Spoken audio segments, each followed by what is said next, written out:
اهدنا الصراط المستقيم. لا إله إلا الله لا إله إلا الله لا إله إلا الله الحمد لله رب العالمين. Assalamualaikum warahmatullahi wabarakatuh. Kepada tuan-tuan dan puan-puan, hadirin hadirat yang saya muliakan. Baik, hari ini sebagai mukadimahnya saya ingin menyentuh sedikit tentang ilmu tauhid. Ilmu yang penting, ilmu mengenal Allah lah. Kalau orang kampung cakap ilmu mengenal Allah. Jadi kita tengok ada riwayat menyebut sedikit beramal, tapi apabila kita dah mengenal Allah, amal itu diterima. Dan ada menurut riwayat ni macam satu maksud hadis lah. Banyak beramal tapi tidak mengenal Allah, maka amalan itu tidak diterima. Jadi saya nak bagi satu contoh yang sangat senang untuk kita faham. Pertama sekali kita beramal dengan zikir la ilaha illallah wahdahu la syarikalah lahul mulku wa lahul hamdu yuhyi wa yumitu wa huwa ala kulli syai'in qadir. Zikir ini zikir yang kita panggil apa? Yang diamalkan oleh Rasulullah menurut riwayat. Setiap kali lepas solat dibacakan 10 kali. Kalau ada masa lah. Sebelum kita mengubah pergerakan tahiyat, setelah kita bagi salam, kita duduk macam duduk duduk baca tahiyat lah, kaki lipat dan sebagainya. Jangan ubah pergerakan bagi yang mampu lah. Kalau yang sakit tu apa nak katakan, baca 10 kali. Maksudnya, jadi itu satu sunnah Nabi diberitahu kepada kita. Kita yakin betul lah tu, insyaAllah, alhamdulillah. Jadi zikir ini diamalkan oleh kebanyakan orang.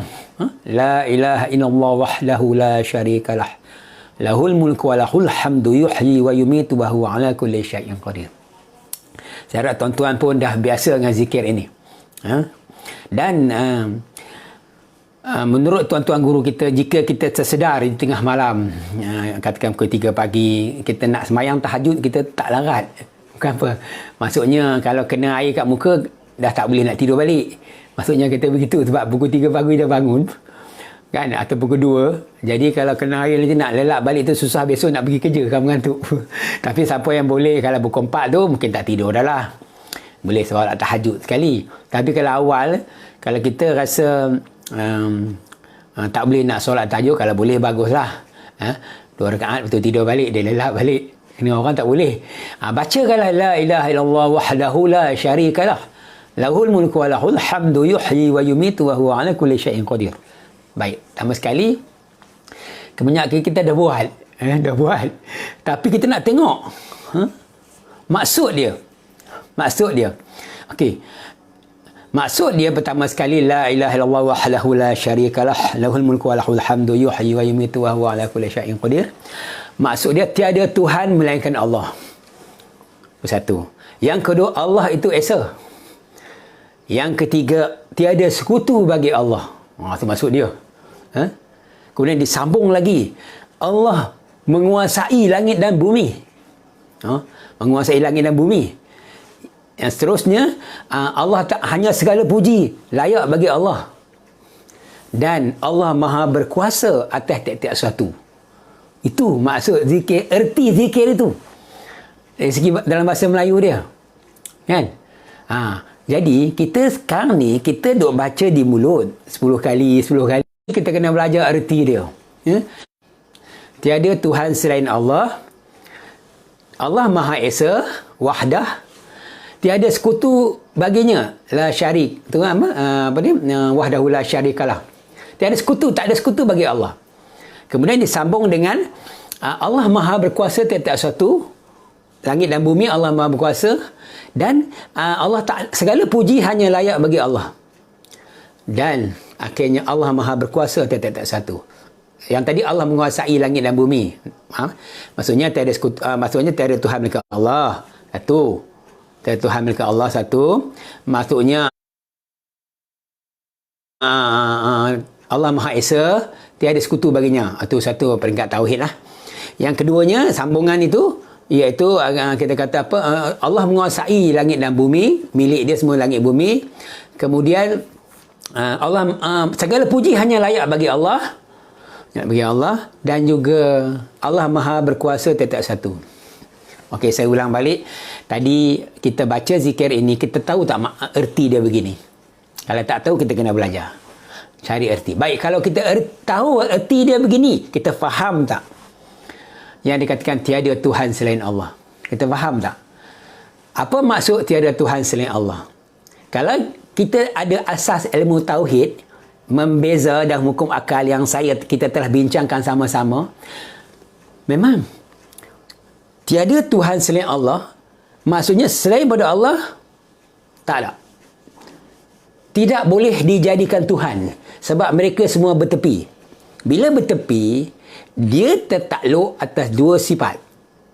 Ada, tak ada, hidup mati dalam keadaan salah satu-satu.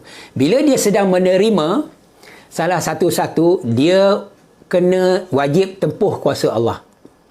Makhluk ni, kenapa kita kata dia tak layak jadi Tuhan? Sebab masing-masing kena tempuh kuasa Allah. Baru boleh nampak diri dia tu ada, hidup.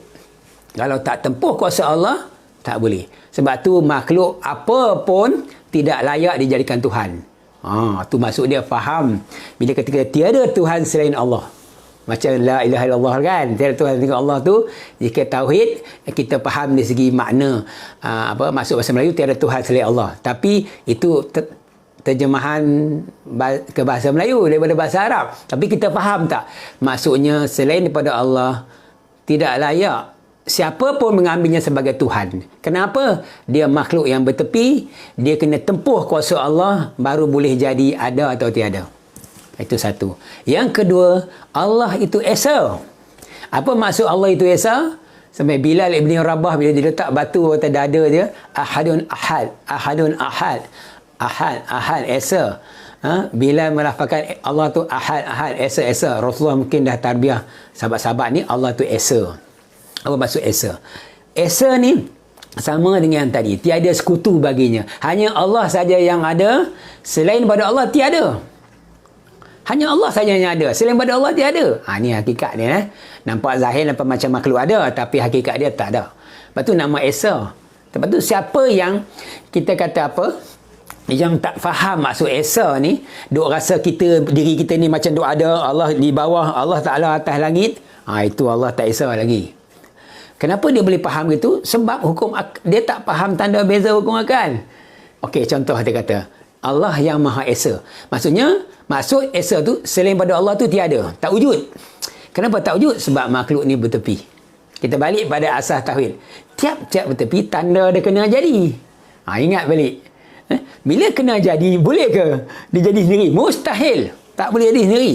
Dia mesti tempuh kuasa Allah, baru boleh jadi ada. Kalau nak kena tempuh kuasa Allah baru ada, macam mana nak declare diri dia tu ada? Memang tak ada. Itu maksud dia. Bila kita faham zikir ni dengan ilmu tauhid. Kan? Yang seterusnya, tiada sekutu bagi Allah. Tiada Tuhan melainkan Allah. Allah Maha Esa, tiada sekutu bagi Allah. Tiada sekutu ni maksudnya tidak boleh menyekutukan Allah dengan apa-apa pun. Maksudnya contohnya orang pakai tangkal, ataupun orang-orang yang bukan Islam dia sekutu dengan berhala, di kuil-kuil. Tak boleh. Kalau sekutu begitu tak boleh. Allah kata Allah tiada sekutu, tak ada dua lah. Tak boleh menduakan Allah. Sebab apa? Sebab kita tengok makhluk semua yang kita kata makhluk baharu alam mungkin. Bila sebut makhluk saja, yang sama ada jirim, dia jisim, johar firid, yang boleh terlintas di kepala kita lah, sama ada jenis bulan, matahari ke, angin cahaya ke, kuman COVID-19, malaikat jingan. Mereka tu makhluk yang kita kata yang tak boleh berdiri dengan sendiri. Mereka kena bergantung pada Allah. Allahus Samad, bergantung untuk hidup. Maksudnya kalau Allah Ta'ala tempuh kuasa, barulah dia boleh hidup, barulah dia boleh mati, barulah dia boleh ada, barulah dia boleh tak ada. Kalau macam tu, Kita nak ambil makhluk, nak pergi menduakan Allah dengan makhluk. Jangan. Sebab tu kita kata kalau di hati kita ni bergantung kepada makhluk, kita boleh syirik. Sebab Allah kata tiada sekutu baginya. Jangan menyekutukan Allah dengan sesuatu. Siapa yang menyekutukan Allah dengan sesuatu, ibarat ia jatuh dari langit. Dia dipagut oleh burung-burung, akhirnya angin bawa dia punya diri tu ke sana ke sini, tak tentu arah pergi, ulu kilir dan sebagainya. Itu yang dikatakan maksud, antara maksud dalam Al-Quran. Jadi kita tengok sekarang ni, tiada Tuhan selain Allah. Allah Maha Esa, tiada sekutu baginya. Jadi kenapa kita boleh faham begitu? Sebab kita tahu tanda beza dan hukum akal. Kan? Macam tu. Dan seterusnya dalam zikir itu disebut Allah menguasai tiap-tiap satu. Allah memiliki satu. Memang semua alam, tak kira alam dunia, alam akhirat, alam syurga, aras, kursi, semua milik Allah. Dia saja yang ada kuasa. Makhluk tak ada kuasa. Jadi sebab tu semua milik Allah, termasuk diri kita. Sebab tu zikir la ilallah dan la syarikalah ni zikir yang kata power. Siapa buat amalan selepas solat, memang orang kata, Rasulullah kata masuk syurga lah. Tapi kena faham lah. Macam kita bercakap ni, bukan main sebut kat mulut lah, yang Allah la syarikalah, alhamdulillah yuhyi wa yumiitu wa huwa ala kulli syai'in qadir. Kita kira 10 kali, lepas tu habis. Fahamnya tidak. Reti pun tak tahu. Reti bahasa Melayu pun tak tahu. Faham lagi tak tahu. Ini masalah. Itu kita tadi sedikit beramal, tapi mengenal Allah, semua amalan diterima.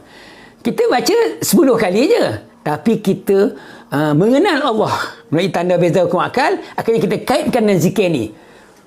Kita kata insya-Allah diterima. Tapi banyak beramal, bukan kali 10, dia buat 100. Lepas ni dia sambung lagi lepas sembahyang kan.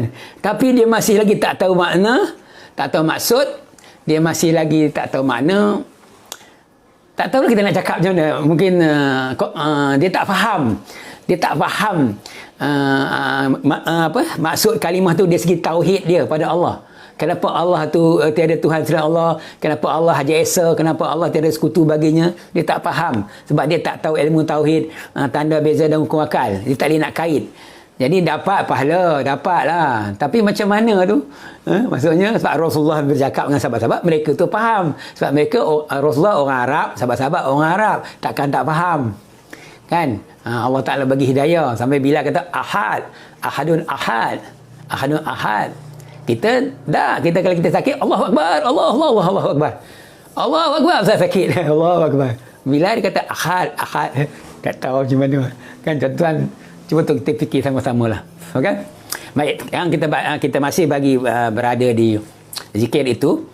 Jadi kita tengok yang seterusnya. Allah kata Allah menguasai langit dan bumi. Tiada segala puji hanya layak bagi Allah. Memang semua milik Allah. Makhluk baru alam mungkin. Sebab makhluk tu bertepi.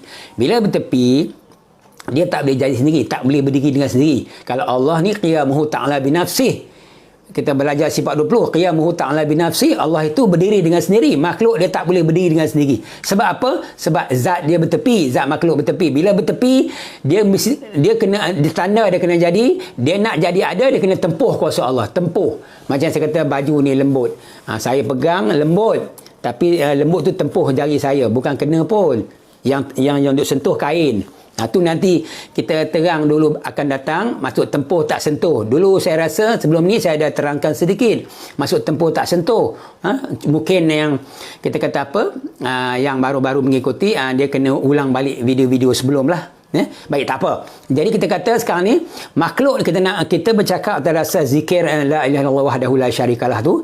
Jadi saya masih nak ulas lagi, nak kaitkan dengan ilmu tauhid yang kita belajar. Jadi kita tengok, baik, Tuhan kata segala puji hanya layak bagi Allah. Betul? Hanya Allah layak dipuji. Sebab dia saja yang ada, makhluk ni tak ada. Makhluk ni dia bertepi, tepi tanda kena jadi, semua kena tempuh kuasa. Makhluk ni nak jadi gerak, jadi diam, semua kena tempuh kuasa Allah. Tempuh gerak, tempuh diam, tempuh hidup, tempuh mati, tempuh ada, tempuh tak ada. Kalau macam tu keadaannya, macam mana makhluk ni layak puji, kita layak puji dia. Puji di mulut boleh. Bila berjaya kita kata Alhamdulillah. Segala puji bagi Allah. Tu dalam zikir tu mengatakan segala puji hanya layak bagi Allah. Makhluk tak layak dipuji. Tapi boleh kita puji atas dasar adat. Adat di mulut sebagai nak ambil budi bahasa, kita pujilah kawan-kawan kita yang berjaya dalam kerjaya, anak dalam pelajaran atau apa saja nak puji-pujilah. Tapi sekadar di mulut. Tapi di fikiran kita kena tukar dah. Kita kena kata semua ni atas izin Allah. Tanpa izin Allah, tidak ada siapa yang boleh berjaya. Tanpa izin Allah, tak ada siapa yang boleh menerima apa-apalah. Itu maksudnya. Jadi kita betulkan balik pemikiran kita. Sebenarnya kita punya nyawa kita, pergantungan ilmu kita duduk di akal fikiran yang waras. Di mana kita berada, kita jangan tinggalkan Allah ni. Kita bawa Allah sekali. Bawa Allah. Sebagaimana Allah berserta dengan kita, di mana kita berada. Kita jangan tinggalkan Allah mana kita pergi. Ya? Kita jangan tinggalkan Allah walau sikit. Di mana pun kita pergi, kita bawa Allah. Apa maksud bawa Allah? Rasa ada fikiran ini. Allah, contohnya kita nak menghadapi hidangan sarapan pagi. Ada. Alhamdulillah. Terima kasih Allah. Allah Ta'ala berfirman dalam Al-Quran, surah Al-Anfal ayat 17. Wa ma ramaita iz ramaita walakinna Allah rama. Bukan kau Muhammad yang membunuh, tak kalau kau membunuh. Allah lah yang membunuh. Allah melibatkan pembunuhan itu. Bukan kau Muhammad yang melempar, tak kalau kau melempar. Allah lah yang melempar. Ayat itu bukan maksudnya Allah masuk campur kerja Nabi. Perbuatan bunuh ni maksudnya Nabi guna panah lah ataupun pedang ke nak bunuh musuh. Tapi Tuhan kata bukan kau yang buat, aku yang buat. Itu bahasa kasar. Bukan maksudnya Allah kata, wahai Muhammad, nampak raya kau dah penat ni, kau berehat dulu biar aku sambung. Tak ada. Tidak ada perkongsian kuasa. Cuma Allah kata bukan engkau tu, Allah menafikan. Bukan yang duk bunuh tu bukan kau, aku yang bunuh. Yang duk lempar tu bukan kau, aku. Di sini nak tunjukkan tempuh, tak sentuh. Kuasa Allah tempuh Rasulullah. Tempuh yang kata makhluk itu. Kan, tapi tak sentuh. Maksudnya begitu. Kita rasa Allah kata bukan kau yang Muhammad yang melempar, aku yang lempar. Maksudnya dia tempuh kuasa Allah, tapi tak sentuh. Rasulullah tak kata laju now aku lempar lalu aku baling sampai kat itu, tapi pergi jauh pula dah. Ni Allah Ta'ala duk tolak ni. Itu salah tu. Pemahaman begitu salah. Itu dah bercampur. Itu dah bersentuh kuasa. Macam kita lah. Kan? Kalau kita kata nak angkat meja, seorang tak boleh. 3 orang berpadu tenaga, angkat meja berat. Boleh ya? Berarti seorang tak boleh angkat. Tak lepas sebab berat. Kita berkongsi kuasa. Itu makhluk sama makhluk. Kan? Tak boleh. Kita kena, orang kata apa? Kongsi kuasa. Itu kita bersentuh kuasa seorang sikit. Sebab apa? Sebab makhluk ni dia bertepi. Bila bertepi, dia tembus kuasa. Makhluk bertepi, dia tak boleh sentuh benda apa perkara yang tak bertepi. Saya tak nak cerita tentang Allah lagi. Lepas ni nak cerita. Kan? Sekarang nak cerita, nak kaitkan dengan amalan-amalan zikir yang kita nak faham dia, mesti ada ilmu tauhid. Baru boleh Allah terima. Bukan maksudnya orang berzikir la ilaha illallah wahdahu la syarikalah lahul mulku wa lahul hamdu yuhyi wa yumiitu wa huwa ala kulli syai'in qadir tu tak dapat pahala. Bukan, dapat. Malaikat dengar dia mesti tulis. Dapat pahala kan. Tapi dari segi darjat kita di sisi Allah. Apa maksud darjat? Kita sebagai hamba Allah nak mengesakan Allah. Allah hantar kita nak mengesakan dia, mentauhidkan dia. Jadi kita kena guna segala zikir-zikir yang ditinggalkan oleh Rasulullah ni untuk jadi tempat, alat kita nak jadi asbab untuk mengesakan Allah. Kan? Macam dia begitu. Contoh saya tadi. Okey, la ilaha illallah wahdahu la syarikalah. Ni maksud dia macam tu saya kata. Pertama, tiada Tuhan selain Allah. Allah Maha Esa, tiada sekutu baginya. Allah memiliki segala langit dan bumi. Tiada segala puji hanya bagi Allah. Allah Maha berkuasa tak satu. Itu maksud zikir la ilaha illallah wahdahu la syarikalah lahul mulku wa lahul hamdu yuhyi wa yumiitu wa huwa ala kulli syai'in qadir. Maksudnya begitu. Kita jangan baca macam tu saja sampai kita tak faham, reti dia dalam bahasa Melayu. Janganlah. Kita study lah sikit. Maksudnya buat kerja sikit. Tengok ke masuk dalam buku terjemahan ke, buku-buku doa ke, ada maksud dia. Hafal sikit. Kemudian kita bukan sekadar hafal, kita nak faham maknanya dengan ilmu tauhid. Dengan yang ilmu tanda beza hukum akal yang kita cerita ni. Sebab tu ilmu tauhid ni sebenarnya besar peranan dia. Sangat besar peranan dia. Itu belum masuk lagi kalimah tauhid tu. Kalimah la ilaha illallah tu, tiada Tuhan selain Allah. Kenapa kita kata tiada Tuhan selain Allah? Sebab makhluk semua bertepi. Bertepi dia tak boleh nyata. Dia tak boleh nyata, nak nyata mesti tempuh kuasa. Bila tempur kuasa, baru dia boleh nyata. Nyata ada, nyata tak ada, nyata pandai, nyata cerdik, nyata kuat, nyata apa semua. Jadi bila kita nampak orang tu kuat, cerdik, pandai, kita kena tolak dengan kalimah tauhid. La ilaha, tak ada hak. Makhluk yang duk nampak cerdik, pandai tu, semua tu hak Allah tu. Yang Allah Ta'ala pinjam kat dia. Tak ada hak makhluk, melainkan hak Allah. Itu peranan kalimah tauhid. Dengan main-main. Kalimah ni kalau ditimbang di satu neraca, 7 petala langit, petala bumi, diletak satu neraca lagi, maka berat kalimah la ilaha illallah. Bukan kalimah kosong la ilaha illallah tu. Kalimah yang mengandungi maksud dan makna yang dikaitkan dengan tauhid kepada Allah. Baru boleh kalimah ini lebih berat daripada 7 petala langit dan bumi. Kita tengok satu kelebihan manusia, tak ada hak kamu nak lebih, mereka semua tu atas hak Allah. Yang Allah Ta'ala pinjam kat kamu, izin kat kamu, bahagian kamu, dah tulis di azali sampai masa kamu dapat. Kita tak ada, kita jenis lain. Tuan-tuan faham? Ini saya belum nak masuk kalimah tauhid tau. Kalimah tauhid ni jauh lagi. Kena belajar sifat 20 dulu.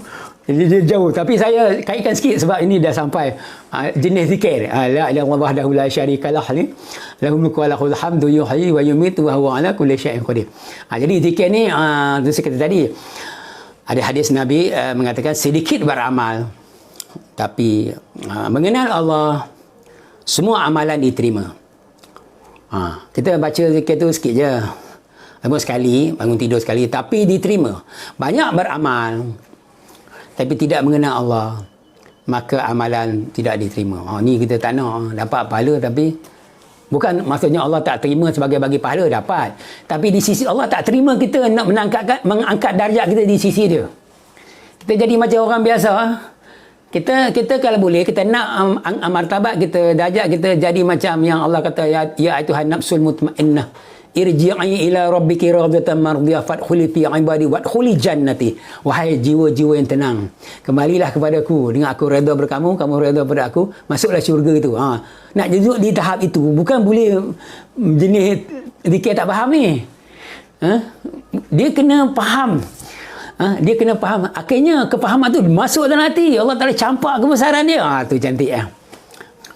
Maksudnya perjalanan kita sebenarnya masih jauh. Perjalanan kita masih jauh.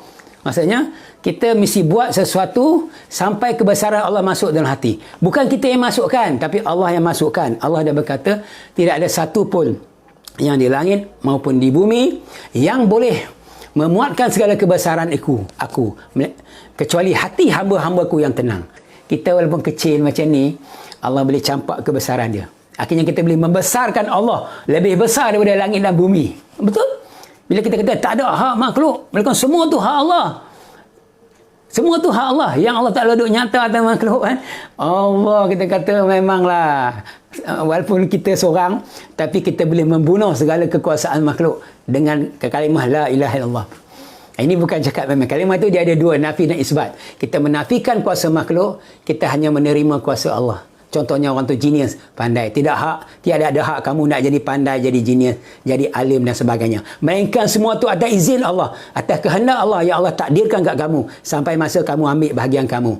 Kita bahagian kita jenis taklimnya, jenis banyak dosa, kita redha, kita bertobat kepada Allah.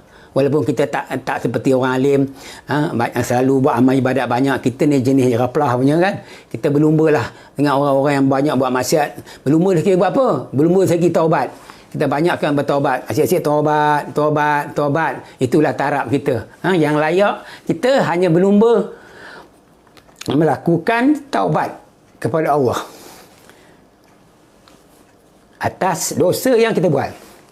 Itu maksudnya begitu. Jadi hari-hari tak boleh tinggal taubat.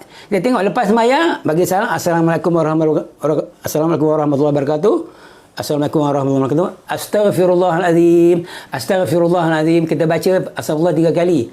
Sebelum baca la ilaha illallah wahdahu la syarikalah, lahul mulku wa lahul hamdu yuhyi wa yumiitu wa huwa ala kulli syai'in qadir. Kenapa kita baca taubat lepas sembahyang? Kita dalam sembahyang tak buat dosa apa pun. Nampak? Menunjukkan dosa kita ni kita tak perasan. Jadi lepas sembahyang mesti baca astagfirullah. Menunjukkan adalah dosa yang kita tak perasan tu yang kita buat tu. Jadi di situ kita kata Allah Ta'ala dengan rahmat, pengasih penyayang mengampunkan kita. Jadi Alhamdulillah, tiap-tiap kali sembahyang Allah Ta'ala ampun dosa kita. Maksudnya begitu. Jadi sebab tu kita ni taraf kita jenis taraf taubat lah. Jadi orang alim tu, alhamdulillah mereka ni banyak beramal, berzikir dan sebagainya. Jadi tuan-tuan dan puan-puan, saya masih lagi berada di mukadimah. Jadi saya sentuh tadi tentang kalimah zikir la ilaha illallah wahdahu la syarikalah lahul mulku wa lahul hamdu yuhyi wa yumiitu wa huwa ala kulli syai'in qadir, dikaitkan dengan kaedah tauhid, belajar membeza dan hukum akal, supaya zikir ini menjadi satu asbab bagi Allah Ta'ala mengangkat darjat kita di sisi dia. Kita buat secara akal sedar, tuan-tuan. Kita tak buat secara akal tak sedar. Contoh saya kata, tuan-tuan zikirlah banyak-banyak, nanti sampai satu peringkat, tuan-tuan akan rasa tuan-tuan akan masuk ke alam lain. Ada benda yang akan bawa tuan-tuan pergi jalan sana sini. Oh, itu tak mau. Kita tak tahu cara tu. Kalau cara orang nak buat, itu terserahlah, kita tak masuk campur. Cara kita tak ada macam tu. Cara kita di akal waras saja.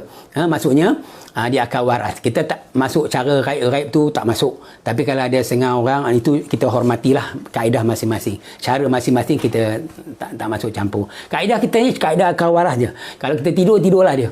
Kalau kita lupa, terlupalah dia. Tapi bila dia sedar, kita kekal cara, maksudnya mentauhid dengan Allah dengan akal waras. Jadi tuan-tuan dan puan-puan yang saya hormati sekalian, baik, saya nak masuk isi ilmu. Jadi mukadimah isi ilmu dia begini, tuan-tuan ya. Kuliah sebelum, iaitu sini siri ke-10, siri ke-9, saya ada sebut tiap-tiap bertepi tanda dia kena jadi. Tiap-tiap bertepi tanda kena jadi, dia tempuh kuasa Allah. Maksudnya begitu. Sehingga setakat tu. Maksudnya begini, bila kita tengok tiap-tiap, saya ulang, tiap-tiap bertepi, saya bila sebut tiap-tiap bertepi, tuan-tuan kena faham tepi jirim, tepi jisim, johar, firid. Tu baru senang kan. Tanda kena jadi. Maksudnya kena jadi tu, dia sedang tempuh kuasa Allah. Kalau kata tiap-tiap bertepi tanda kena jadi, tempuh kuasa Allah. Contoh macam saya ada sekarang ni, tuan-tuan ada di depan kamera, bertepi tak? Saya bertepi sini, tuan-tuan bertepi dengan tuan-tuan. Tanda kita semua ni kena jadi. Jadi kita sedang duk tempuh kuasa Allah ni. Duk tempuh, bukan sentuh. Maksudnya tempuh ni macam tadilah, wa ma ramaita iz ramaita walakinna Allah rama. Bukan kau Muhammad yang melempar, taklah. Kalau kau melempar, aku melempar. Contoh saya buat satu analogi, kiasan. Bukan kau Muhammad, bukan kau Cikgu Hashim yang duduk ni, banyak Allah yang mendudukkan kau. Macam itulah lebih kurang. Bukan kau Cikgu Hashim yang bercakap ni, mereka Allah Ta'ala yang mengizinkan kau bercakap. Macam itulah lebih kurang. Maksudnya tempuh kuasa. Tempuh kuasa Allah ni tak nampak mata kasar. Dia tak nampak. Dia nampak kat akal fikiran. Akal fikiran kita ni yang bagi nampak bahawa sini Allah buat. Dekat sini. Bukan masuk hati lagi pun. Dekat sini. Bila kita buat sesuatu, katakan saya bercakap, saya dah nampak sebenarnya Allah Ta'ala izin. Bila saya makan, saya rasa sedap, Allah izin sedap. Bila masuk kenyang, perut kenyang, dah kenyang. Nak tak lagi, tak nak dah. Satu pinggan cukup. Allah izin kenyang. Macam tu je, tuan-tuan. Bisik kat fikiran, semua Allah buat. Semua Allah buat. Kalau yang baik yang Allah buat, yang buruk pun Allah buat. Yang buruk Allah datangkan dan uji kita. Kalau tak uji dengan kita, dia uji dengan anak-anak kita. Kita suruh sembahyang, dia degil. Maksudnya budak-budak ni kan, saya ikut rembat, berapa kali aku suruh, contoh. Ada orang anak yang patuh kan, ada orang yang tak mau susah sangat. Jadi kita nampak ni benda ni, pertama sekali, kita suruh tetap suruh. Itu dari segi syariat, kalau tak 7 tahun tak sembahyang suruh, 10 tahun tak nak pukul. Kita buat apa sunat Nabi, tapi dia tak nak juga. Maka kita kata tak ada hak sebenarnya. Sebenarnya yang nak jadi begitu, sebenarnya Allah Ta'ala nak uji kita lagi, nak suruh sabar. Nak kena sekali, tegur banyak kali lah sampai dia jemu, dan kita jangan jemu, tegur selagi kita sebagai ayah dia, contoh kan. Jadi itu tanggungjawab kita. Jadi begitu juga dalam ahli keluarga kita, isteri kita tutup aurat dan sebagainya, suruh tutup. Tak nak suruh juga, usahakan dia. Macam-macam kita buat. Jadi suruh tetap suruh. Tapi pada hakikat dia sebenarnya Allah Ta'ala belum nak takdir dia pakai lagi, belum nak buka mata hati dia untuk pakai lagi. Padahal nak uji kita lama sikit. Jadi di situ kita nampak kita marah pun bukan dengan amarah kita, tapi marah atas dasar perintah Allah lah. Pakai tolong. Kau tidak jangan keluar. Oh tu marah betul tak sebenarnya di mulut. Tapi dalam fikiran kita sebenarnya ni semua asbab lah. Kalau dengan aku marah ni, isteri aku buat, alhamdulillah, terima kasih Allah kerana mudahkan. Kalau tak buat juga, Allah Ta'ala nak uji lagi, sabar. Macam kita tengoklah, macam Nabi Nuh panggil anak dan isteri naik ke bahtera, naiklah. Dia tak putus asa, dia panggil juga, naiklah, nanti banjir besar. Anak dia kata, tak, kami naik atas bukit tinggi, tak boleh nanti banjir. Akhirnya Tuhan turun firman, wahyu pada Nabi Nuh, wahai Nuh, tak payah panggil anak dari isteri kamu, mereka semua tidak, aku dah takdir tak beriman, jadi tak payah panggil, biarkanlah dia. Barulah Nabi Nuh berhenti. Kita tak ada turun wahyu begitu pada kita. Kita ada wahyu kita kan, tak turun. Tapi kita buat sampai tengok apa jadi. Bukan? Maksudnya begitu. Baik. Jadi kita balik kepada asas ilmu kita nak masuk sikit, iaitu tiap-tiap bertepi. Okey, tuan-tuan tengok bertepi. Saya nak bukan nak ajar, nak kongsi tuan cara nak lihat kejadian Allah on the spot depan mata, guna kaedah santai biasa je. Okey, contoh saya mulakan contoh pertama. Tuan-tuan tengok saya tengok tuan-tuan. Bertepi tak? Tepi. Bila bertepi tu ada. Okey, pegang berada taklah. Saya ada tak ada dia tak berjadi sendiri kan. Ingat tak tanda beza? Kan jadi sendiri berebut kan 70 kilo. Duk berat ke ada? Jadi berat ke ada? Tak ada lah. Tak ada tu tak ada. Maka siapa yang berat ke Allah? Mesti tempuh. Ingat perkataan tempuh kuasa. Walaupun tak faham, tak apa. Cakap tempuh dulu. Macam surah Al-Anfal ayat 17 tadi. Tempuh kuasa Allah. Allah berkata ni semua dengan izin Allah. Bahasa Melayu kita tukar pada izin Allah. Tempuh kuasa tu izin Allah. Tanpa izin Allah tak jadi. Kalau bahasa tauhid dia kata tanpa tempuh kuasa Allah tak jadi. Contohlah orang tu dia menang bukan menang lah, macam dia dapat sesuatu lah, rezeki, dia usaha-usaha meniaga untung, dapat target dia capai. Kita kata tu kalau tempuh kuasa Allah tu dapat tu. Meniaga tu asbab. Tempat strategik tu asbab dia. Sebenarnya Allah tempuh kuasa.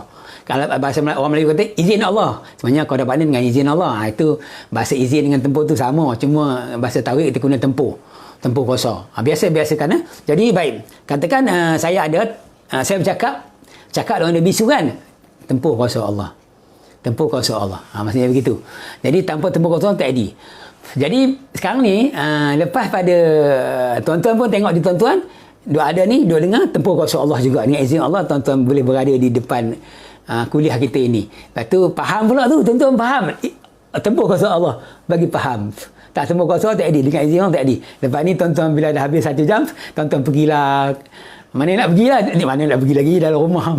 Pergi dapur, pergi mana, pergi luar tengok nak buat kebun ke apa ke, nak pegang cangkul, macam pegang cangkul tu, cangkul tu tengok ubi keledek yang masuk tu, yang dia tanam dah berubi dah ni. Alhamdulillah, dengan tempuh kuasa Allah, maksudnya ada hasil, tiada hasil.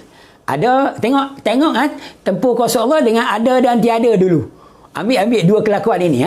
Ingat makhluk dia bertepi kan, dia tak terima dua kelakuan satu masa. Ini yang asas tauhid sebelum ni.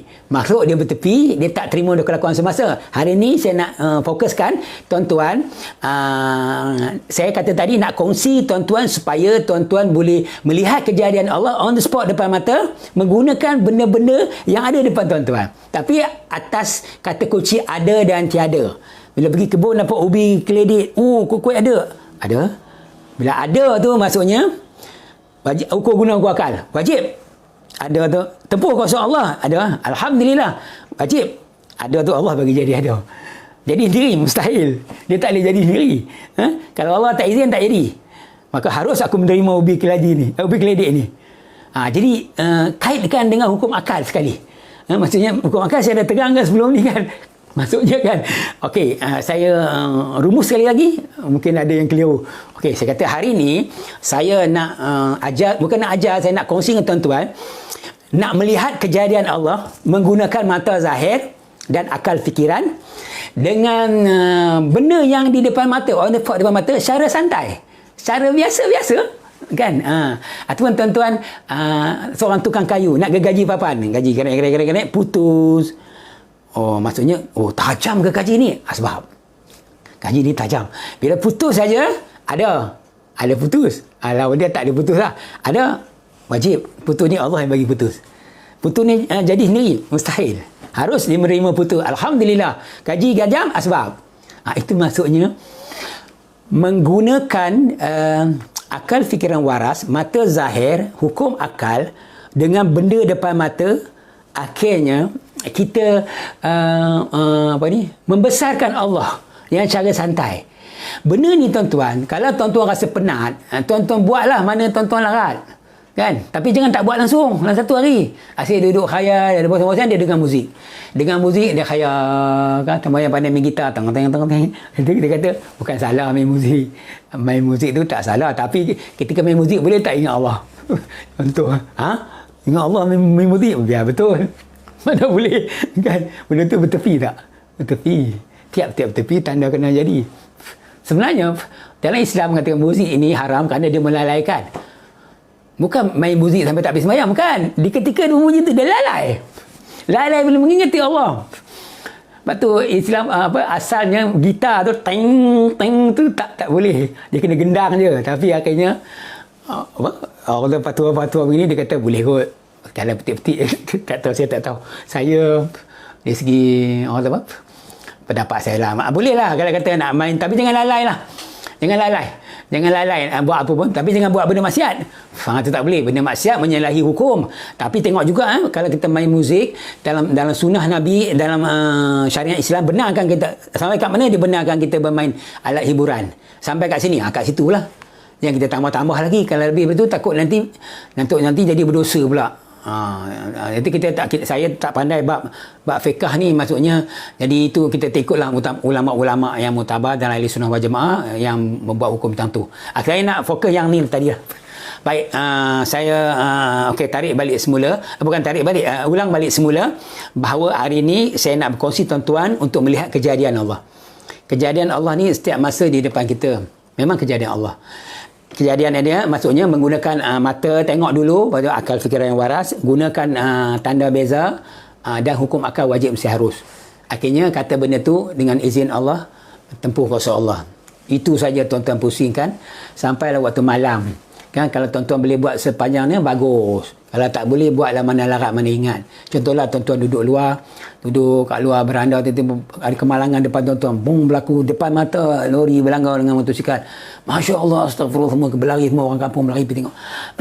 Benda tu bertepi tak? Bertepi. Tiap-tiap bertepi tanda dia kena jadi. Dia tempuh kuasa, memang tempuh kuasa. Tuhan kata tidak sekali-kali akan menimpa kamu mereka apa yang telah Allah tetapkan bagi kamu. Yang mangsa ke, yang melanggar ke, semua tu dah dalam ketetapan Allah, takdir Allah. Dia tak lari daripada tu sampai masa jadi. Nak malang, nak mati. Kan? Jadi bila kita tengok tu, wajib. Malang ni Allah yang bagi. Allah yang takdir. Jadi sendiri, mustahil. Harus mereka menerima malang. Sabar ya. Motor langgar tu asbab. Jadi kita tengok kemalangan pun, kita nampak kejadian Allah dah. Kita tengok pergi kebun, tengok ubi keledek pun nampak kejadian Allah dah. Macam tuan-tuan tengok saya tengok tuan-tuan pun nampak kejadian Allah dah. Pergi ke meja makan nampak kejadian Allah dah. Jadi kan dalam tiap hari kita tak ada masa yang kita tak nampak kejadian Allah. Betul? Jadi itu yang terbaik. Lepas tu kata berfikirlah tentang kejadian aku. Jangan berfikir tentang zat aku. Habis nak semayang lagi bagus. Tengok kejadian Allah ketika nak semayang, rokok, sujud. Okey, maksud bacaan semayang tu belajarlah. Apa maksud Fatihah, apa maksud qul huwallahu, baca surah, apa maksud tunduk, rokok, sujud, ada maksud bahasa Melayu. Baca, ikutlah. Tapi selepas itu kita ada ruang masa. Sambil nak rokok, sujud tu, akan kita berfikir tau. Kalau tak masukkan tentang fikir tentang kebesaran Allah, kita tak gunakan dia untuk lihat yang kata hukum akal, tak hukum mengakal. Ketika rokok, sujud tu, ada pergi ke lain. Dia pergi pasar, dia pergi kebun, dia pergi yang kata merayau tempat lain tu. Dia ingat kunci kat motor. Tapi elok lah, temannya wajib tunduk aku ni Allah yang izinkan. Jadi sini saya harus aku menerima tunduk rokok. Alhamdulillah. Bukan jangan cakap bahasa Arab, bahasa Melayu. Bukanlah cakap pun, dia terlintas. Baca sujud. Bila baca subhanallah wa bihamdihi dah habis, imam pun tak bangun lagi, lama pula dia sujud. Wajib sujud ni Allah yang izin. Jadi sendiri saya harus aku menerima sujud. Alhamdulillah. Bisik dalam hati macam tu je. Bukan kita kata nak mulut. Jadi sebenarnya bila habis solat 4 rakaat ke 2 rakaat, kita rasa seronoklah. Sebab apa? Dalam semayang kita ingat Allah, tak putus. Betul, di luar semayang sambung pula. Bila nak keluar masjid tu ada slipper, ada slipper. Selalu hilang. Ada, wajib ada ni Allah bagi ada. Jadi sendiri saya harus menerima ada. Alhamdulillah, terima kasih Allah. Jadi diikuti dengan zikir. Alhamdulillah. Subhanallah, Allah akbar kan. Adalah tadi dia menggunakan akal dia menghukum akal. Atau tiap-tiap benda dia nampak, dia bawa ke akal. Akhirnya dia puji pula Allah. Alhamdulillah, Allah akbar, masya Allah. Jadi sepanjang hidup sepanjang hari sampai tuan-tuan tidur, kita tak putus daripada mengingati Allah. Bagus tu. Macam tu begitu kan. Katakan Allah uji kita dengan COVID-19, orang kata okey dah amal 15,000 16,000 dah mati aku ni. Jangan cakap begitu kan. Sebenarnya ajal kita tak ada kaitan dengan COVID ke, tak ada kaitan dengan vaksin ke. Kau dah ambil 2 kau selamat. Tak ada. Malaikat tak semak dia nak matikan orang, dia tak kata ini dah ambil 2 vaksin, rasanya tak boleh mati. Mana ada dia sampai ajal, dia tak kira kau vaksin ke tak vaksin ke. Tapi kita dari segi zahir ambil lah vaksin bagi usaha atas sebab, meraihkan sebab kan. Kita menyokong program vaksinasi negara, tapi bukan vaksin tu yang akan menyebabkan kita tak mati. Tu nak kena faham tu kan. Maksudnya begitu, jangan pula silap faham. Okey, baik, antara isi ilmu yang saya kongsi dengan tuan-tuan hari ini, iaitu saya kata saya nak berkongsi cara nak melihat kejadian Allah. Sebab Allah turun melihat kejadian dia. Berfikirlah tentang kejadian aku, jangan fikir tentang zat aku. Kejadian Allah ni kita tak nampak mata kasar. Mata kasar kita nampak benda lah.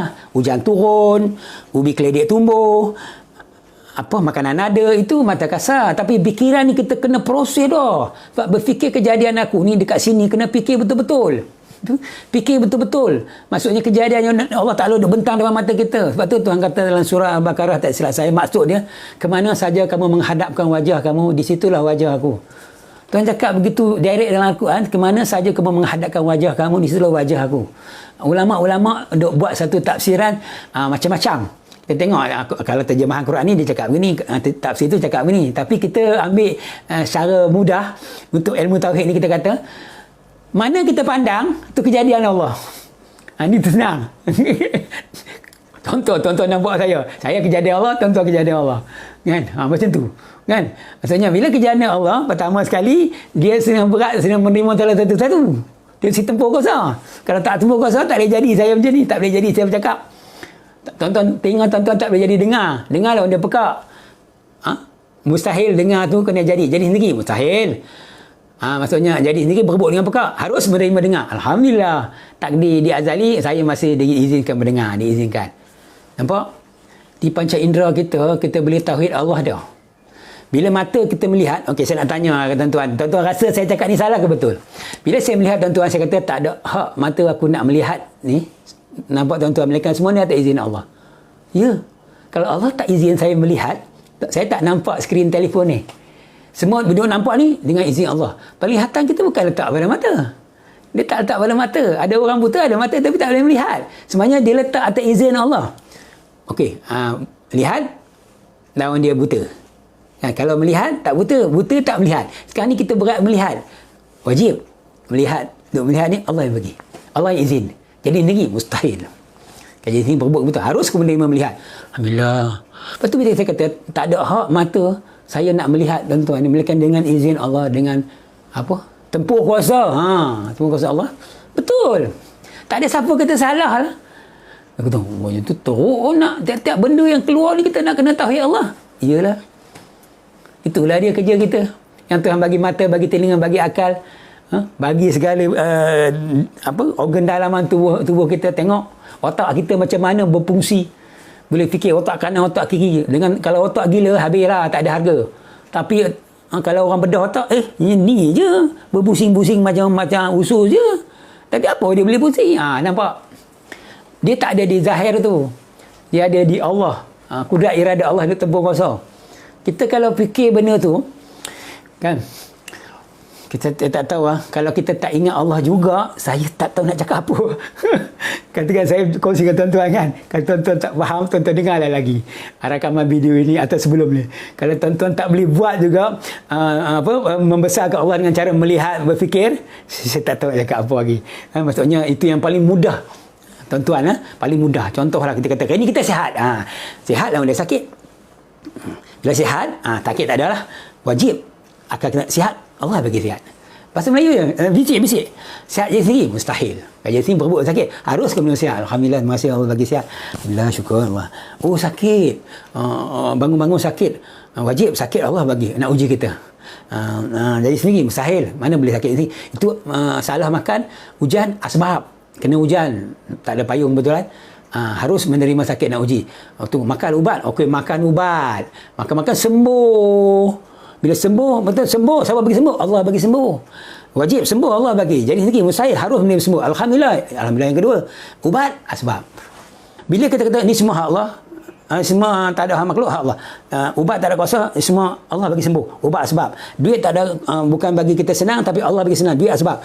Kalau kita begitu, kebesaran kita nak rasa bangga dengan duit, bangga dengan kepandaian orang, dia tak ada dah, hati kita dah tak ada, dah kosong. Maka masa itulah Allah campakkan kebesaran dia dalam hati kita, iaitu kebesaran hakiki, merasakan Allah lah maha besar, Allah segala-gala. Ayat ini tak boleh cerita kat orang. Yang ini kalau masuk tentu kebesaran Allah hati tuan-tuan, hanya tuan-tuan yang tahu macam mana rasanya, sayangnya Allah tu, cintanya Allah tu, rasa dekat dengan Allah, macam mana Allah dekat dengan kita. Benda ni, ya aku rasa dekat dengan Allah. Kau cakap apa ni, aku tak faham. Mana boleh bercakap begitu, tak boleh. Tapi orang yang merasai dia saja yang rasa. Dia rasa yang dia tak boleh nak cerita. Maksudnya begitu. Kau ceritalah sikit. Tak boleh. Dia kena melalui benda tu. Allah campakkan kebesaran dia. Inilah matlamat hidup kita sebelum kita mati. Kita nak Allah campakkan kebesaran dalam hati kita tanpa kita terasakan kebesaran Allah. Sehingga kita dah ujian Allah, dunia ni kita rasa dah macam ada tak apa. Macam itulah kita kata. Maksudnya begitu. Maksudnya kita dah tak termakan dengan dunia. Kalau dapat banyak kita sedekah, kalau sikit kita sabar. Bila sebut tauhid, maksudnya dia menyentuh soal hati. Tapi masalah nak bagi faham hati kita tentang Allah, ialah Allah tu sendiri. Bukan kerana amal ibadat kita, bukan kerana banyak zikir, bukan. Ada seorang kata zikirlah banyak-banyak, ratus-ratus ribu, nanti kau akan dibawa ke satu alam tu namanya alam ghaib, dia naik, kau akan jumpa dengan Allah. Akhirnya kau bersatu dengan Allah. Astaghfirullahaladzim, tolong jangan buat begitu. Kita boleh menyatu dengan Allah, tak boleh. Maksudnya begitu, jangan. Saya tak ada sentuh orang yang buat, tapi saya cakap dari segi kaedah yang saya nak muzakarah ni, kaedah biasa, akal waras, dan tak akan pergi ke situ. Maksudnya amal kita macam biasa, asyik buat dosa je, maka tobatlah kita, bertobat. Kalau kita tak boleh melawan orang alim buat amal, kita lawan orang dosa bertobat. Lawan siapa banyak tobat. Maksudnya akhirnya Allah Ta'ala ampunkan dosa kita kan. Cuma jangan syirik. Satu nak terang, jangan syirik. Ini dia punya lawan pada tauhid. Tujuan ilmu tauhid yang saya bercakap ni nak menghindari syirik ni. Syirik jali ke khafi ke, kita tak boleh. Jangan ada syirik dalam hati. Ya Allah, kalau ada syirik dalam hati, habis kita. Harapan musnah. Tak ada siapa boleh tolong. Macam Abu Talib, kita rasa terharu. Abu Talib ni bapa saudara Rasulullah, melindungi Rasulullah ketika diancam oleh kafir musyrikin, jaga Nabi, melindung Nabi. Maksudnya akhirnya dengan ada Abu Talib, orang lain tak berani kacau Nabi. Maksudnya dia jadi pendinding. Kalau orang nak lawan dia dulu. Tiba-tiba bila dia nak meninggal dunia, dia tak Islam masa tu. Rasulullah dekati dia, peluk riba dia, lepas tu kata, ya pamanku, mengucap la ilaha illallah, aku akan jadi saksi kamu di akhirat. Akhirnya dengan izin Allah tak pilih Abu Talib. Akhirnya dia diriwayatkanlah dia mati dalam keadaan tak Islam. Nabi pun tak boleh bagi hidayah. Nampak? Rasulullah sendiri pun tak berkuasa nak beri hidayah orang masuk Islam, kerana Rasulullah bukan Tuhan.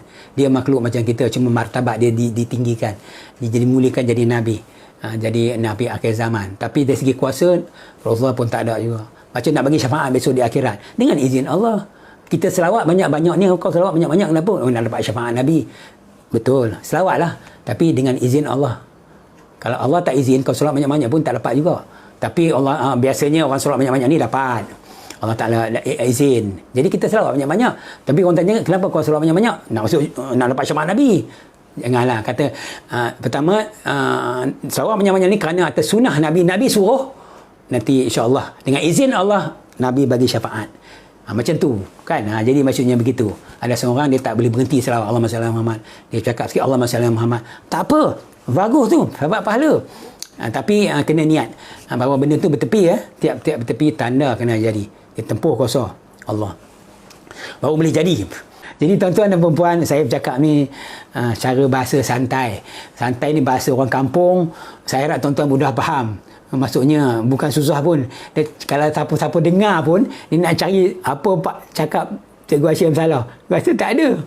Mana ada saya cakap salah apa? Saya cakap tempuh kuasa Allah. Kan? Tempuh kuasa. Kalau tak tempuh kuasa, macam mana nak jadi benda tu ada. Macam tak ada dalil dia yang kata surah Al-Anfal ayat 17 wa marumata isramai walakin Allah ramah. Sebab tuan buka surah Al-Anfal ayat 17. Bukan kau Muhammad yang melempar, tak kalau melempar Allah yang melempar. Maksudnya kalau tanya Allah siapa lempar? Allah lempar. Tu Muhammad dia lempar ambil tu. Tu dia dah pernah. Bukan. Dia dah nampak. Mata kasar nampak Nabi Muhammad yang lempar. Tapi fikiran kena kata Allah yang lempar. Sebab dalam Quran cakap direct Allah yang melempar. Kan? Kita jangan fikir lebih-lebih. Allah kata lempar, dia lempar. Allah jadikan langit dan bumi. Allah jadi langit dan bumi. Aku jadikan langit dan bumi dalam 6 masa Allah bersemayam di aras. Itu ayat Quran kan, jangan main-main. Kan kena kata siapa buat langit bumi? Allah. Siapa buat hujan? Allah. Siapa yang menjadikan bayang-bayang? Dalam surah apa tak saya baca baru ni. Orang menjadikan bayang-bayang tu. Bayang-bayang pun Allah cipta. Banyak benda lah Allah cipta. Kalau kita baca surah Ar-Rahman tu, mana nikmat Allah yang kamu nak dustakan? Surah Al-Mulk ayat 3 ke 4. Kamu tengoklah kejadian Allah ni, ada tak sengit ke, tak sempurna ke, tengoklah semua sempurna. Kan? Semua Allah buat. Jadi di sini sampai Allah buat. Kita kan bila dah baca Quran, baca tak ada bermakna, kita jangan lagi bagi Allah tu kalah. Kita di mana-mana kita mesti menangkan Allah. Kan? Kalau kita pergi mana-mana, semuanya ni semua Allah buat. Izin Allah. Habis makhluk usaha sebab katakan dia klon benih tanaman, dia jadi macam katakan Allah buat buah duku, Allah buat buah langsat. Tiba-tiba orang siang buat buah duku langsat. Buah duku langsat lah. Dia kacau. Allah buat. Jangan kata buah duku langsat orang siang buat, jangan. Tetap Allah buat. Sebabkan orang Thailand kacau. Itu asbab. Maksudnya Allah nak buat buah dukung berasbabkan teknologi pertanian Thailand. Kita makan buah dukung, Allah, ni Allah buat ya. Memang Allah buat. Sebab dia bertepi tak? Tapi jaga tuan-tuan. Hujan turun asli, hujan tak asli. Tiba-tiba kapal terbang pergi buat proses suntikan awan. Turun hujan, itu hujan buatan manusia. Jangan cakap hujan buatan manusia. Hujan Allah yang buat. Sebab teknologi moden mencipta hujan daripada air garam. Itu asbab. Sebenarnya Allah turunkan hujan tu. Tak ada istilah hujan buatan, tak ada istilah hujan tiruan. Tak ada. Semua Allah buat. Jadi kita mesti menangkan Allah macam ni tuan-tuan. Pertama, nak guna dia bertepi. Okey, hujan asli turun asal bertepi kan. Hujan akan terbang titik yang turun bertepi tak? Dua-dua bertepi. Tiap-tiap bertepi tanda kena jadi. Tempur kuasa Allah. Tempur kuasa Allah baru boleh jadi ada. Tak tempur kuasa tak boleh. Tak izin Allah tak boleh. Kau buatlah apa-apa air garam pun. Kalau Allah tak izin, duduk situ pun. Jadi tuan-tuan, saya harap tuan-tuan jelas benda ni tentang tauhid ini. Sebab ini nyawa bagi kita untuk bawa ke alam barzakh. Nyawa bagi kita untuk mendekatkan diri dengan Allah. Kita boleh beramal banyak-banyak tuan-tuan. Kita boleh amal, kalau kata ada jadual beramal lah, zikir ratus ribu, semayang sunat, kita dah tahu malam ni nak sembahyang tahajud apa puluh rakaat, buatlah macam biasa, tak ada apa tuan-tuan. Itu teruskan kalau tuan-tuan larat. Bagi yang tak larat, buat mana dia larat. Maksudnya begitu. Jangan maksudnya buat macam ikut kemampuan. Kadang kita maklumlah ujung-ujung ni kita nak buat dah tak larat, mungkin kudrat dah tak pada, lutut pun dah sakit, buat mana larat. Tapi tauhid kita dengan Allah mesti betul. Pemikiran kita mesti betul dengan Allah. Jangan salah fikir. Jangan rasa aku buat, dia tidur, dia tak kena syirik, cantik tidur, bila bangun sembahyang tahajud saja aku semayang, aku duduk semayang, Allah atas langit, dah kena syirik. Sebab dia menempatkan Allah di atas. Lebih baik dia tidur. Sebab apa? Dia tak ada ilmu tentang tauhid. Dia tak ada ilmu tentang tauhid, buat banyak-banyak amal. Tu kata banyak beramal, tak kenal Allah, tiada manfaat. Maka ulama-ulama punya takut dengar, tambah Awaluddin. Awaluddin bukan hadis. Nabi kata banyak beramal, sedikit beramal. Nabi kata, sahabat bertanya Rasulullah. Ini menurut riwayat ada hadis dia. Saya ulang sikit. Sahabat, ya Rasulullah, apakah amal paling afdal? Sahabat kata, Rasulullah bersabda, maksud dia apa dia? Ma'rifatullah, kenal Allah tu. Ma'rifatullah. Kalau kamu kenal Allah, sedikit kamu beramal tapi kamu kenal Allah, semua amalan kamu diterima jadi manfaat bagi kamu. Tapi kalau banyak kamu beramal, kamu tak kenal Allah, dia tak jadi manfaat. Maka ulama kata, Allah, kalau begitu kita tambah Awaluddin lah. Itu yang kena keluar Awaluddin Ma'rifatullah tu. Itu bukan hadis tu. Itu kata-kata ulama tu. Awaluddin Ma'rifatullah tu bukan hadis. Dia kata-kata ulama. Awaluddin tu ulama tambah. Ma'rifatullah tu memang Rasulullah cakap. Jadi mengenal Allah lah macam kita sekarang. Saya kata tadi tuan-tuan, saya bawa satu cara yang lebih mudah, iaitu pada hari ini saya nak kongsi dengan tuan-tuan, nak melihat kejadian Allah secara santai menggunakan mata dan akal fikiran benda-benda yang di depan tuan-tuan. Lepas ni tuan-tuan boleh start buat. Maksudnya pertama dia kena guna tepi. Guna ada tak ada dulu, ada tak ada dan masuk hukum akal. Kalau tak faham, tengok video yang siri ke-9. Itu senang faham. Ini yang ke-10. Atau yang sebelum-sebelum tu tuan-tuan dengar lah. Maksudnya yang mana mereka kata hukum akal tu. Okey, contoh sebelum saya tamat, dah habis masa, saya nak simpulkan. Jadi tuan-tuan dan puan-puan, pertama sekali inilah modal kita untuk Allah terima kita, tak ada lain dah. Allah kata kita bila sebab tu diberi kita manusia akal fikiran inilah yang menyebabkan kita kena bergantung pada akal fikiran untuk mengesakan Allah. Kalau tak melalui akal fikiran, habislah. Kita tak boleh zikir sampai lupa diri, sampai tak ingat, masuk ke alam-alam, kita tak mau. Maksud kita itu cara orang masing-masing, kita hormati mereka, itu cara masing-masing. Cara saya cakap ni macam ni lah, cara akal waras. Tuan-tuan jangan kata sampai bila nak belajar benda ni. Saya kata sampai bila-bila lah. Bila boleh habis ilmu ni? Sampai bila-bila lah. Lagi tuan-tuan tak faham. Sampai tuan-tuan faham, tuan-tuan rasa sendiri, tuan-tuan jalan lah. Bawa. Tak payah jumpa lagi. Kan? Bila tuan-tuan dah rasa kebesaran Allah, tuan-tuan jalan sendiri. Tak ikuti kuliah pun tak apa dah. Bapak masih dapat Allah Ta'ala izinkan. Tuan-tuan faham, jalan lah. Kan? Lagi tak kerti, tak faham, kita muzakarah lagi. Kan? Masing-masing tak ada tempoh tamat. Kita tak tahu. Kan? Maksudnya bila Allah nak izinkan kita memahamkan tentang kebesaran dia. Hanya Allah saja mampu mencampakkan kebesaran dalam hati kita. Dia kata, tuan-tuan, saya rasa saya berhenti sekadar itu.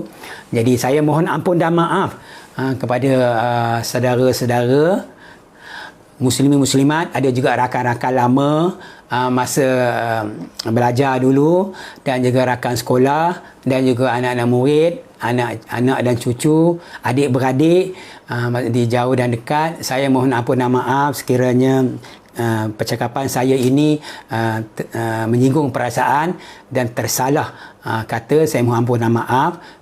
Kalau kata tersalah sebut fakta, nanti bila saya dengar balik saya akan betulkan dalam siri seterusnya. Kadang-kadang saya bercakap saya tak perasan benda tu salah, macam dulu saya kata makhluk tak bertepi, makhluk bertepi. Jadi ada benda yang kadang-kadang tak perasan. Jadi saya mohon ampun dan maaf, dan saya ucapkan terima kasih pada tuan-tuan dan puan-puan rakan taulan kerana sudi mengikuti rakaman Facebook Live Syekh Abu Bakar semata-mata nak membincangkan ilmu ma'rifatullah, supaya kita dapat satu gambaran yang jelas tentang kerja kita untuk mentauhidkan Allah, mengesakan Allah. Kita kadang kalau tengok diri kita kata ya Allah, banyaknya dosa aku, ada tak peluang aku nak masuk syurga? InsyaAllah ada, dengan syarat kita jangan menyekutukan dia, dengan mensyirikkan dia. Tu Rasulullah ada pesan, jangan kamu mati melainkan dalam Islam. Macam mana peleset pun kita mesti mati dalam Islam. Maksudnya bila Islam tu tak syirik. Kalau syirik khafi pun dia tak Islam. Jadi jangan main-main benda ni. Maksudnya begitu. Maksudnya macam seorang yang diugut bunuh. Yang baru masuk Islam diugut bunuh. Akhirnya kita orang Yahudi kata, kalau kamu kata kamu Islam, kami tikam, mati, bunuh kau. Dia lagi jumpa Nabi. Dia kata, ya Allah, aku buat dosa besar apa? Tadi masa aku diugut, aku kata aku tak Islam. Tapi hati kamu, hati aku Islam. Kamu Islam. Maksudnya begitu, hati kita mesti ada kebesaran Allah. Bila ada kebesaran Allah, apa ujian yang datang, baik atau buruk, kita terima dengan kalau baik, syukur. Kalau buruk, kita sabar. Dan kita bertaubat. Jangan ulangi lagi. InsyaAllah Allah Ta'ala terima kita. Dengan syarat hati kita tidak menyekutukan Allah. Hati kita yang lagi bagus, Allah Ta'ala ada campak kebesaran dalam hati kita. Alhamdulillah, itu yang terbaik. Tempohnya saya tak tahu. Bergantung pada diri tuan-tuan lah. Kalau tuan-tuan rajin melihat kebesaran Allah dengan cara yang cara santai tadi, maksudnya cara kejadian Allah, tak kira masa, tengok je tepi, kena jadi, tempur kuasa Allah, wajib, kena jadi sendiri, mesti harus. Maksudnya tuan-tuan buatlah, ikut larat tuan-tuan, mungkin Allah Ta'ala akan bagi tuan-tuan faham.